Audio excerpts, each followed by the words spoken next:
नमस्कार दोस्तों, स्वागत है आपका हमारे YouTube चैनल शिव टेक पर।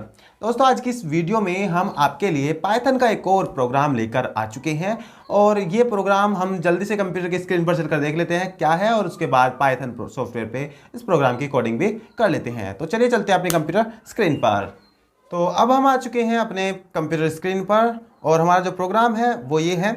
व्हाइल स्टेटमेंट का प्रयोग करते हुए 10 व्यक्तियों की आयु इनपुट करने के लिए एक प्रोग्राम लिखें और सबसे अधिक और सबसे कम आयु वाले व्यक्ति की गणना कर प्रिंट करें। हमें अपने प्रोग्राम में 10 व्यक्तियों की एज को इनपुट करना है और उसमें से बताना है सबसे ज़्यादा एज का व्यक्ति कौन है और सबसे कम एज का व्यक्ति कौन है। तो इस सिंपल से प्रोग्राम को हम चलिए अपने पाइथन सॉफ्टवेयर पे बना लेते हैं। पाइथन सॉफ्टवेयर को सबसे पहले हम ओपन कर लेते हैं स्टार्ट बटन पर क्लिक करके। यहाँ से IDLE पाइथन को ओपन कर लेते हैं। ओपन करने के बाद हमें फाइल मेन्यू से न्यू फाइल को ले लेना है और यहाँ पे हम अपनी कोडिंग कर सकते हैं। सबसे पहले हमें एज इनपुट करनी है यूज़र से। हम एज को ए वेरिएबल में ले लेते हैं या एज वेरिएबल में ले लेते हैं। Age equal int input enter age. हमने यूजर को इनपुट स्टेटमेंट के द्वारा एंटर एज दिखाया है। यूजर एंटर एज को देखकर एक एज एंटर करेगा, वो इनपुट स्टेटमेंट प्राप्त कर लेगा और उसे पूर्णांक बना देगा। पूर्णांक एज वेरिएबल में स्टोर हो जाएगा। अब यहाँ पे हमें लार्जेस्ट और स्मॉलेस्ट एज पता करनी है। H वेरिएबल हाई के लिए और L वेरिएबल लो एज के लिए। अभी जो हाई एज है वो भी यूज़र के द्वारा इनपुट की जाने वाली एज ही है और जो लो एज है वो भी यूज़र के द्वारा इनपुट की जाने वाली एज ही है। जो यूज़र से हमने अभी अभी इनपुट कराया है वही एज फ़िलहाल हाई भी है और लो भी है, क्योंकि अभी तक हमने एक ही एज इनपुट कराई है। यूज़र से हमें 10 एज इनपुट करानी है। एक एज हम इनपुट करा चुके हैं, 9 एज और इनपुट करानी है। अब ये काम हमें बार बार करना है तो हम इस वर्क को एक लूप के अंदर करेंगे। हम सबसे पहले यहाँ पे एक लूप बना लेते हैं, वाइल लूप।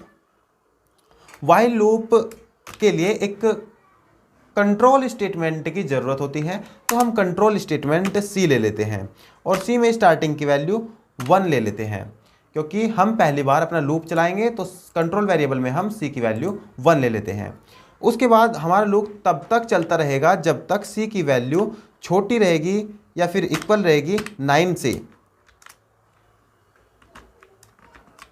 हमारा लूप तब तक चलेगा जब तक C की वैल्यू 9 से छोटी रहेगी या फिर 9 के बराबर रहेगी।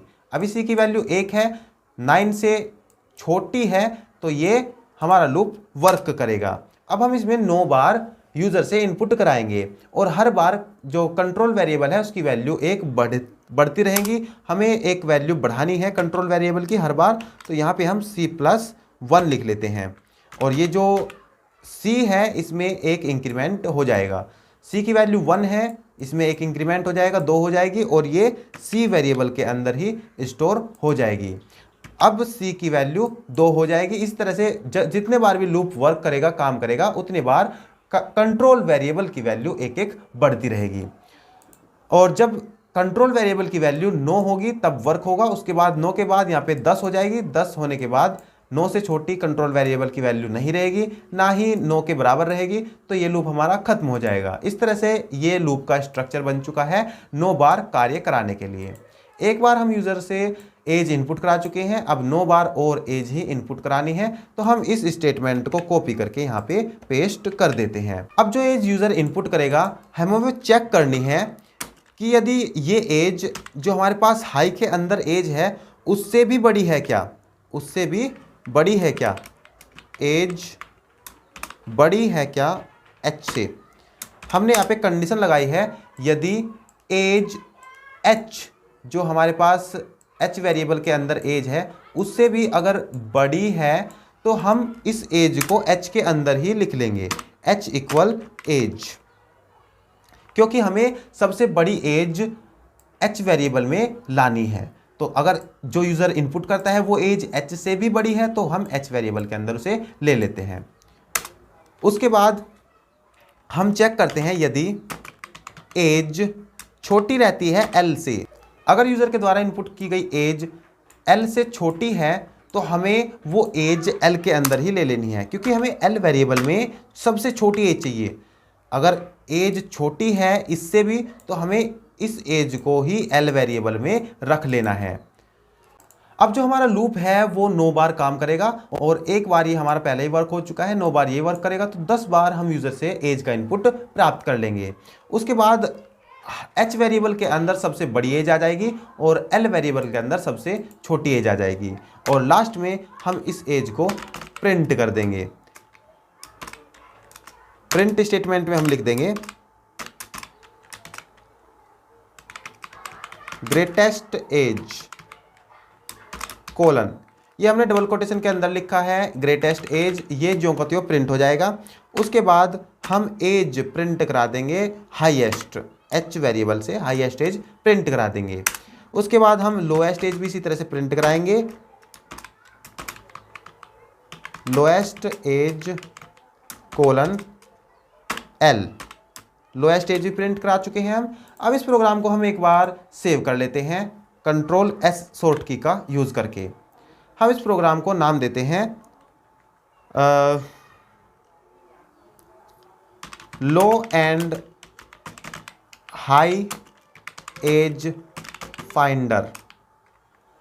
लो एंड हाई एज फाइंडर हम इस प्रोग्राम का नाम रख देते हैं और इसे सेव कर लेते हैं। सेव होने के बाद अब हमें इस प्रोग्राम को रन कराना है F5 शॉर्ट की मदद से, या फिर रन कमांड से हम इसे रन करा सकते हैं। रन होने के बाद अब हमारे पास आउटपुट आ चुका है। यहाँ पे एंटर एज हमें दिखाई दे रहा है फर्स्ट, और हम पहली एज एंटर कर देते हैं 15। उसके बाद एंटर करते हैं। अब लूप के अंदर आ चुके हैं और लूप के अंदर भी एंटर एज दिखा रहा है, और ये 9 बार ये भी वर्क करेगा। तो हम जल्दी से ये 10 एज इनपुट कर देते हैं, 16, 45, 35, 85। तो ये सब हम एज रैंडमली टाइप कर रहे हैं यहाँ पे, और ये हो गया। यहाँ पे इसने कैलकुलेट कर दिया है कि ग्रेटेस्ट जो एज है वो 85 है। आप यहाँ पे चेक कर सकते हैं, सबसे बड़ी एज 85 है, उससे बड़ी कोई एज नहीं है, और जो सबसे छोटी एज है वो है 5। यहाँ पे लोएस्ट एज 5 आ चुका है और ग्रेटेस्ट एज 85 आ चुका है। तो इस तरह से हमारा प्रोग्राम ये वर्क कर रहा है। आशा करते हैं ये वीडियो आपको पसंद आई होगी। अगर आपको वीडियो पसंद आती है तो एक लाइक भी जरूर कीजिएगा। तो मिलते हैं इसी प्रकार की एक और वीडियो के साथ, तब तक के लिए टेक केयर, गुड बाय, जय हिंद।